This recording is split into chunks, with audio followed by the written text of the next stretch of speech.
네, 안녕하세요. 요양보호사 국가고시 핵심 요약 강의를 시작하도록 하겠습니다. 저는 그 일신 요양스쿨 임상열 대표라고 합니다. 선생님들과 함께 사회복지 파트에 대해서 공부해 보도록 할 텐데 가장 중요한 내용들 위주로 말 그대로 핵심 요약 강의니까요. 제가 강조하는 부분들은 또 특히나 이제 선생님들이 반복적으로 잘 학습을 해주시면 좋을 것 같습니다. 자, 그럼 바로 첫 번째 1강 요양보호 대상자 이해부터 시작하도록 하겠습니다. 자, 첫 번째 요양보호 대상자 이해 1절 노인의 노화 과정을 보시면 가장 먼저 나오는 것이 노인에 대한 보상입니다. 노인에 대한 보상 중에서 첫 번째 나오는 경제적 보상은 자, 경제라는 단어를 떠올리면 제일 먼저 생각나는 것이 돈이죠. 말 그대로 돈과 관련된 보상입니다. 어떻게 보상하느냐? 노인분들이 교통시설을 이용하실 때 뭐 지하철 요금이 감면된다 또는 공원이나 이런 역사 유적지 이런 입장료 같은 것들이 할인되는 경로 우대 와 같은 것이 이 경제적 보상에 해당됩니다. 그래서 경제, 돈 이렇게 연관시켜서 기억을 해주시면 좋을 것 같고요. 두 번째, 제도적 보상은 국민연금 같은 경우에는 노후의 소득을 보장하는 사회보험입니다. 그리고 두 번째 나오는 국민건강보험은 국민의 질병을 예방하고 건강 증진을 위한 보험이죠. 이런 것처럼 여러 가지 제도들을 통해서 노인을 도와주는 것이 제도적 보상입니다. 그다음에 이제 세 번째 나오는 정치적 보상이 예전에 지필 시험일 때 주로 많이 출제가 됐었었는데, 이제 이번에 2024년 책이 또 바뀌면서 노인의 날, 어버이날, 이게 구체적인, 어, 월일까지 나왔더라고요. 그래서 노인의 날은 10월 2일, 그리고 어버이날을 5월 8일, 이러한 날들을 지정을 해서 매년 어르신들을 표창하고 보상하는 이런 것들이 정치적 보상입니다. 그리고 지적, 정신적 문화유산의 전수는 말 그대로 노인분들이 가지고 있는 이런 노하우나 이런 지식, 기술 같은 것들을 이런 후학 양성을 위해서 재능 기부를 요청한다든지 또는 이제 유형문화재, 무형문화재 같은 것들을 지정을 해드림으로써 그들의 능력을 인정해주는 이런 것들이 지적, 정신적 문화유산의 전수입니다. 자, 두 번째 나오는 노인의 건강한 노화도 시험에 이제 종종 출제가 되는데 첫 번째 나오는 영양분을 골고루 섭취한다. 되게 중요하죠. 그다음에 이제 신체에 맞는 적절한 운동을 한다. 그래서 틀린 지문으로 나왔던 것들이 영양 보조식품에 의존한다. 의존은 아니죠. 또는 영양 보조식품 위주의 식단을 구성한다. 이것도 역시나 틀린 내용입니다. 그다음에 이제 과격한 유산소 운동을 한다. 이거 역시도 신체에 맞지 않는 무리한 운동을 하는 것도 옳지 않죠. 신체에 맞는 적절한 운동을 한다가 맞습니다. 자, 두 번째 나오는 건 지속적으로 뇌에 자극을 준다. 그래서 또한 독서를 생활한다든지 이런 인지 능력을 유지 또는 증진시키기 위한 여러 가지 노력들 좋습니다. 네, 세 번째는 정기적으로 건강검진을 한다. 그렇죠. 주기적으로 자신의 건강을 체크하는 거 너무나도 중요하겠죠. 네 번째는 가족과 친구 등과의 접촉을 늘린다. 그렇죠. 그리고 적극적인 애정 표현과 의사소통을 한다. 그래서 예를 들어서 뭐 부부간에는 체면을 위해서 애정 표현을 삼가한다 이러면 틀리겠죠. 그리고 여러 가지 봉사활동이나 사회활동에 참여함으로써 뭐 보람을 느끼거나 이런 여러 가지 사람들과의 접촉을 늘려가는 것이 심리적으로나 사회적으로나 건강을 유지할 수 있는 방법이겠죠. 자, 세 번째 나오는 신체적 특성 아주 중요하죠. 이건 뭐 시험의 단골 손님입니다. 이건 꼭 기억하셔야 돼요. 자, 첫 번째 나오는 세포가 노화해요. 그러면서 피하 지방이 감소한다. 그래서 얼굴에 주름이 늘어나고 뼈와 근육이 위축되면서 등이 굽고 그다음에 키가 줄어들게 되겠죠. 이러한 신체적인 특성들을 보이고요. 그다음에 면역 능력, 잔존 능력, 회복 능력, 기본적인 신체적 능력은 전부 다 저하가 될 수밖에 없겠죠. 그래서 이제 잠재하고 있던 질병이 나타나거나 합병증이 생기거나 또는 이러한 잔존 능력이 저하하면서 일상생활에 지장이 생깁니다. 그래서 누군가의 도움을 받게 되죠. 요양보호사 같은. 그래서 신체 기능은 전부 다 저하되고, 그래서 실제 이런 문제 출제될 때는요, 항상 반대말로 틀린 지문이 나온다는 걸 꼭 기억을 해주셔야 돼요. 그래서 예를 들어서 뭐, 세포가 노화한다. 그래서 피하 지방이 감소하는 것이 맞는데, 뭐, 피하 지방이 증가한다든지, 주름이 줄어든다라든지, 이렇게 반대, 틀리는 지문이 나오는 것을 잘 구분하셔야 되고, 신체 기능도 마찬가지로, 면역 능력이 증가해요. 이러면 틀린 지문이 되겠죠. 그래서 항상 옳고 그른 것을 잘 구분하셔야 됩니다. 자, 그다음에 마지막으로 나오는 비가역적 진행 가장 중요합니다. 굉장히 생소한 단어라 어려우실 수 있는데 비가역적 진행이란 시간의 흐름에 따라 진행된 노화를 인간의 노력으로 그 이전 상태, 젊었던 상태, 건강했던 상태로 돌이킬 수 없다라는 거죠.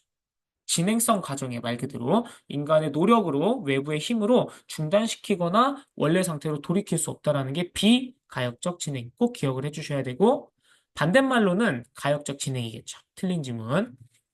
자, 그다음에 심리적 특성 역시도 아주 중요합니다. 첫 번째 나오는 우울증 경향이 증가한다. 우울증 경향이 증가하는 요소는 뭐 여러 가지가 있겠지만 결과만 봤을 때는 기억력이 저하돼요. 그래서 실제 치매의 원인 중에 하나가 우울증입니다. 두 번째, 흥미와 의욕을 상실하게 되고 불면증, 잠이 안 와요.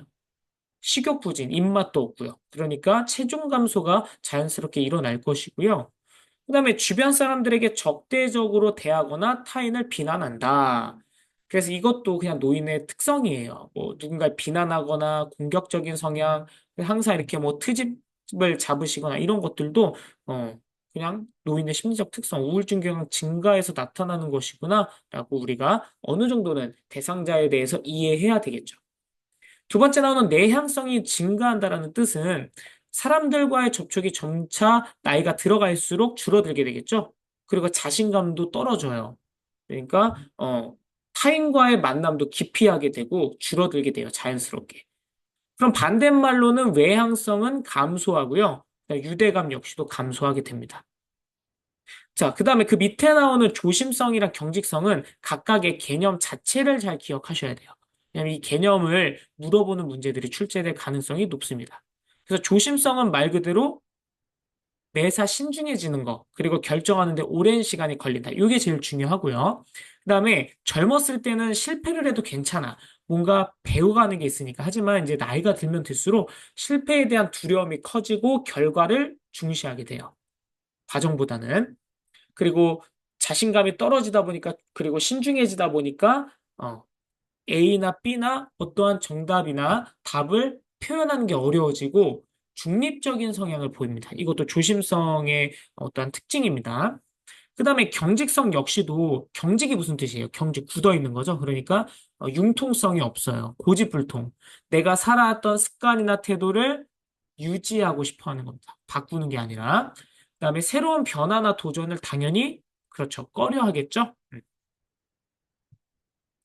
자, 그다음에 나타나는 것은 생에 대한 회고의 경향, 삶을 돌이켜보는 겁니다. 그럼으로써 아쉬웠던 거, 슬펐던 거 이런 것들을 해소하는 겁니다. 그럼으로써 이제 다가올 죽음을 담담하게 맞이할 수 있는 상태가 되는 것이 생에 대한 회고의 경향이고요. 그다음에 친근한 사물에 대한 애착심, 아끼는 물건이 있어요. 그리고 과거를 회상함으로써 안락함을 느낍니다.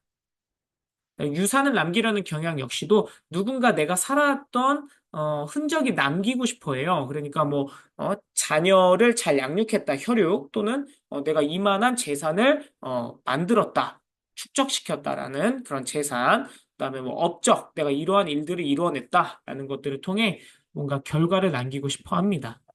그다음 마지막으로 의존성이 증가한다는 건 어, 앞에서도 얘기했지만 신체적 특성에서 잔존 능력 저하함으로써 누군가의 도움이 필요하다고 했듯이 신체적으로도 의존하게 되죠. 그리고 인지 능력도 저하하면서 심리적으로나 정신적으로나 의지하게 되고, 그다음에 일을 못하니까 경제적으로도 어렵기 때문에 이런 경제적으로도 의존하게 된다. 의존성 증가. 자, 사회적 특성을 보시면 역할 상실, 가정에서나 사회에서나 내가 하는 일들이 줄어들어요.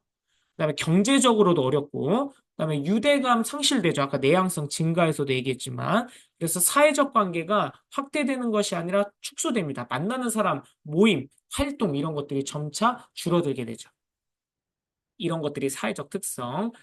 그래서 지금까지 신체적, 심리적, 사회적 이 세 가지 요소가 우리가 기본적으로 인간의 그런 삶을 건강하다라고 나눌 때 신체적으로나 심리적으로나 그다음에 사회적으로나 이 세 가지 요소를 보거든요. 그러니까 이 지금 우리가 이 노인의 신체적, 심리적, 사회적 세 가지 요소의 특성들을 봤다라고 보시면 되겠습니다. 그래서 예를 들어서 사회적 특성으로 옳은 것은 했는데 사회적 관계가 점차 확대됩니다라고 하면 틀린 지문이 되겠죠. 위축되는 거죠. 그다음에 이제 6번의 생애 주기는 이제 올해 320시간으로 전환되면서 새롭게 추가된 내용입니다. 그래서 출생부터 죽음까지 전 과정, 사람으로서 태어나며 죽음까지 그런 과정 속에서 경험하게 되는 것은 어떤 나이에 따라서 순서가 존재하죠. 그래서 연령대랑 관련이 있습니다. 왜 우리가 영아기, 뭐 유아기, 아동기, 청소년기, 성인기 이렇게 나누듯이 그런 것들이 생애 주기예요.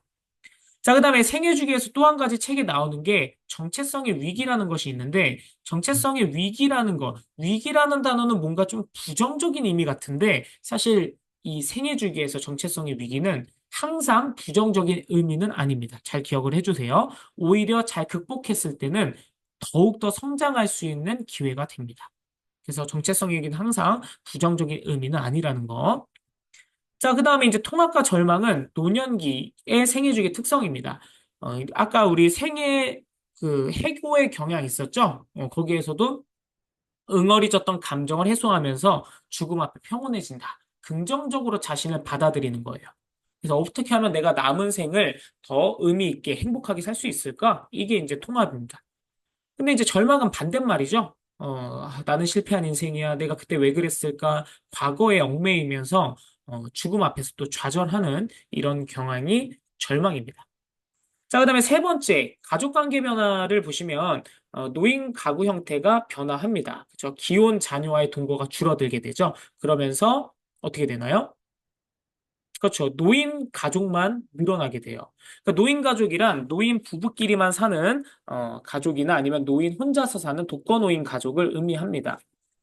자, 부부 관계를 보시면 점차 나이가 들면 들수록 함께하는 시간 늘어나게 돼 있죠. 왜냐하면 경제 활동을 사회 활동을 하시던 분들도 은퇴하면서 집에 있는 시간이 늘어나니까요.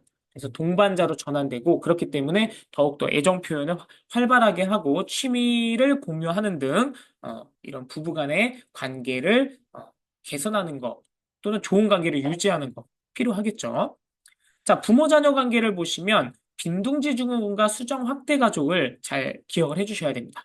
그래서 빈둥지 증후군은 자녀가 독립했을 때 부모가 느끼는 상실감, 외로움을 의미하고요. 그다음에 수정 확대 가족은 부모랑 자녀 가족이 따로 살지만 가까이 살면서 주기적으로 보살펴주는 형태가 수정 확대 가족입니다. 이 두 가지 개념은 시험에 나올 가능성이 꽤 있기 때문에 잘 기억을 해 주셔야 되고요.